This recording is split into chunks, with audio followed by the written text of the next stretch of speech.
Il n'a ni nom, ni visage, ni âge. Il est la sève qui monte, le vent qui passe, la mousse qui murmure sous les pas. Ce n'est pas une créature que l'on voit. C'est une présence, une conscience diffuse, aussi ancienne que les anneaux du plus vieux chêne, aussi calme que la brume du matin, aussi vaste que le réseau invisible des racines. Parfois pourtant il prend forme, un corps de bois et de pierre, d'ombre et de lumière.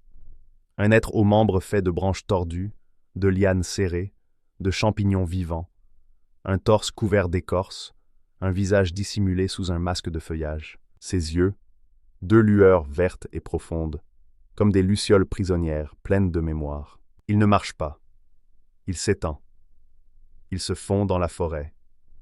Il est l'arbre qui tremble, le lichen qui écoute, le cerf qui s'arrête. Il ne parle pas.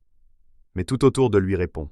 Le vent, la pluie, les oiseaux, les racines. Il est le lien entre tout ce qui pousse. Il ne combat pas, sauf si la forêt est blessée. Alors, l'air se tend, les oiseaux se taisent, les feuilles se figent, les ronces se ferment, et lui se lève, lentement, implacable. Chaque pas fait craquer le sol. Chaque mouvement soulève des nuées de pollen. Chaque coup des racines renverse, ensevelit. Il commande aux plantes, aux champignons, aux bêtes. Il n'est pas seul.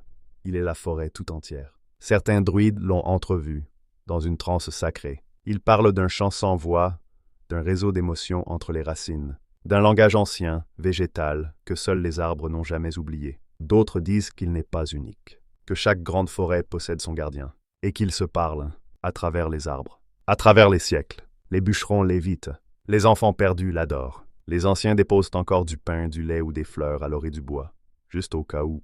Il n'a pas d'ennemis, il a le temps. Quand les royaumes tombent, il pousse. Quand les chemins se perdent, il revient. Il ne demande pas d'être compris. Il exige d'être respecté. Il est le cœur du sous-bois, le murmure entre les feuilles, la mémoire verte du monde. Je suis, un esprit de la forêt. À la semaine prochaine pour une nouvelle créature. Dis-moi en commentaire quelle créature tu veux voir.